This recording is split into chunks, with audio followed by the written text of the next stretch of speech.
Alors que débute ce jeudi 9 février à 21h05 la nouvelle saison de Tattoo Cover, Marty Hurley, l'artiste et tatoueur historique de l'émission de TFX nous a accordé un entretien.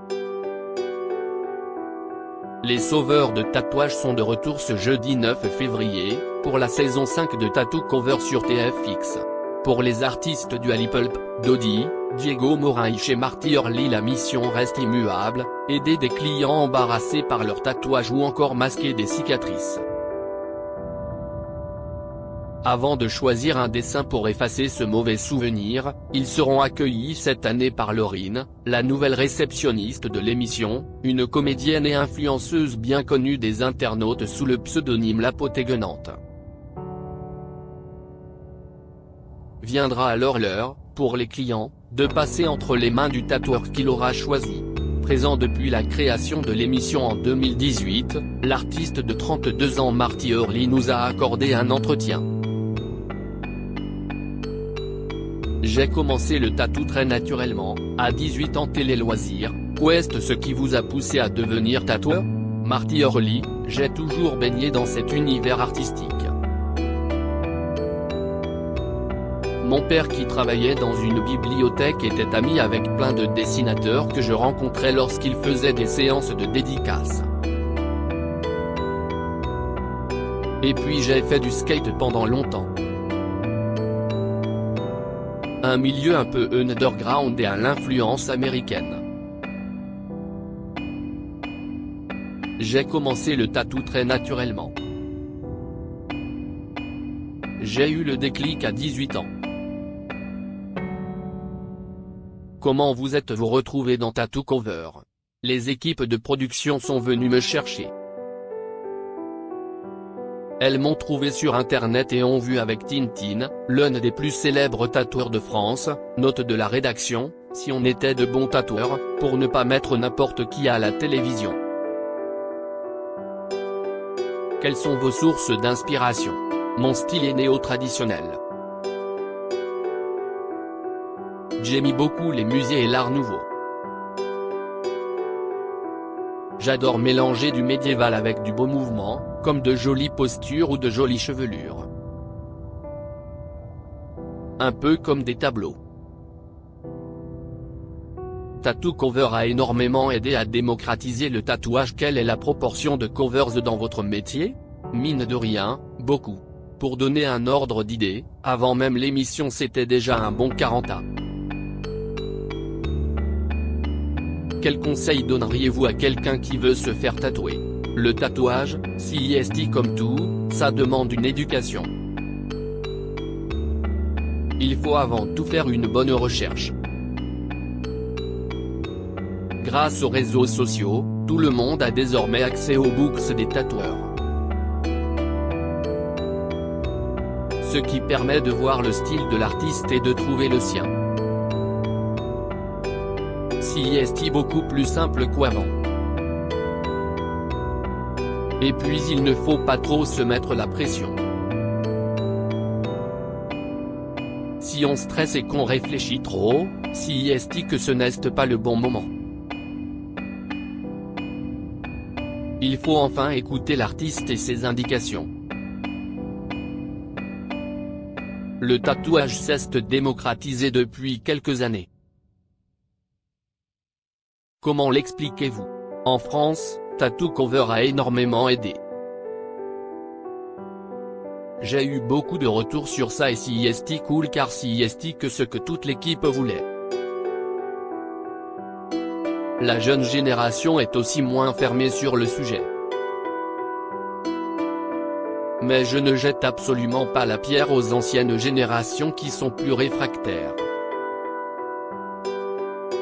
À l'époque, le tatouage était relié au loupard. Mais aujourd'hui ça a évolué et les gens ont compris qu'il s'agit d'un art. Le tatouage n'est pas qu'un dessin sur sa peau.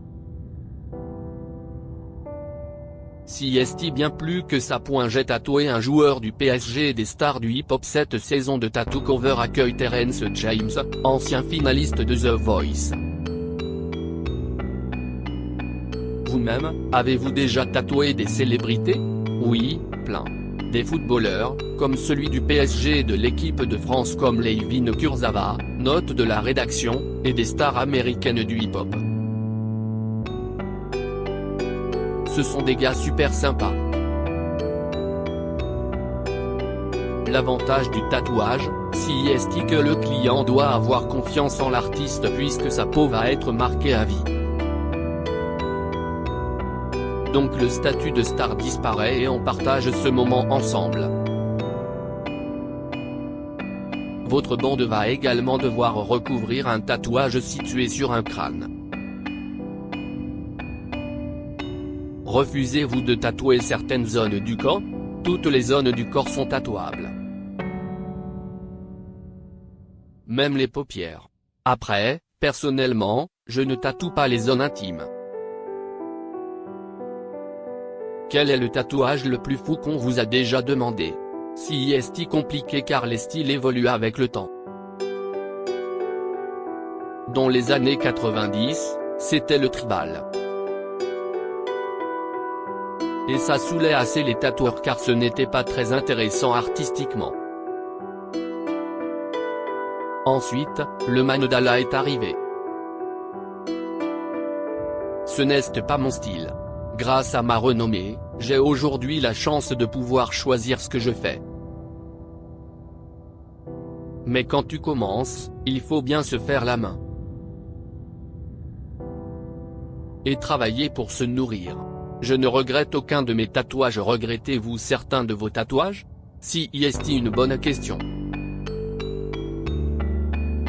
Non, il n'y a pas de regret même si certains sont moches ou moins bien faits que d'autres. Mais ils reflètent un moment de ma vie.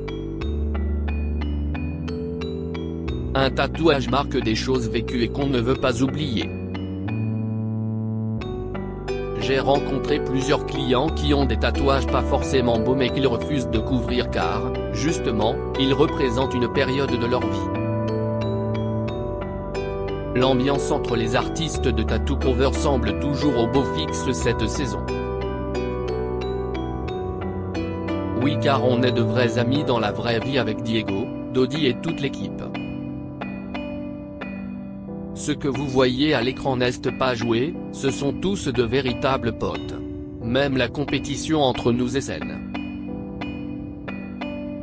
Il n'y a aucune jalousie lorsque le client ne choisit pas notre dessin.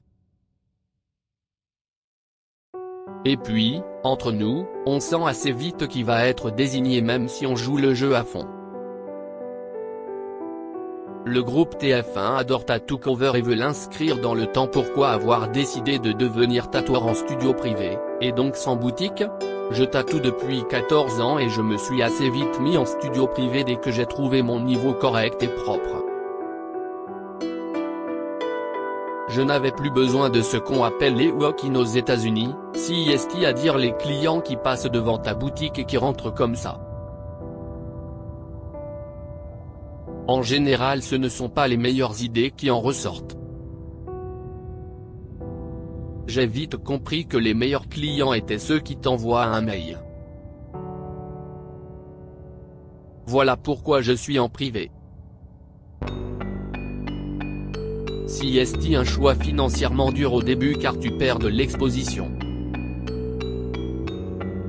Mais comme dans la vie, si est important d'avoir de bonnes racines pour avoir un bel arbre. Et aujourd'hui, ce n'est que du bon. Votre participation à Tattoo Cover a-t-elle eu des retombées? Oui, ça marche très bien. Mais honnêtement, émission ou pas, quand tu es un artiste tatoueur ou dans une profession indépendante, il faut te marketer. Je pourrais être dans une émission et ne pas me donner à fond et je n'aurais alors pas plus de clients que ça. Je pense que si est avant tout une question d'investissement et de boulot. Souhaitez-vous continuer l'aventure si Tattoo Cover connaît une saison 6? Ah oui. Le groupe TF1 adore ce programme et veut l'inscrire dans le temps. Donc je pense que si est reparti. Et j'ai proposé quelques idées pour apporter un peu de changement, comme sortir de la boutique de Tattoo Cover par exemple. À lire aussi Tattoo Cover, TFX, comment se faire tatouer par Marty Hurley, Amy Mimous et Diego Moraes.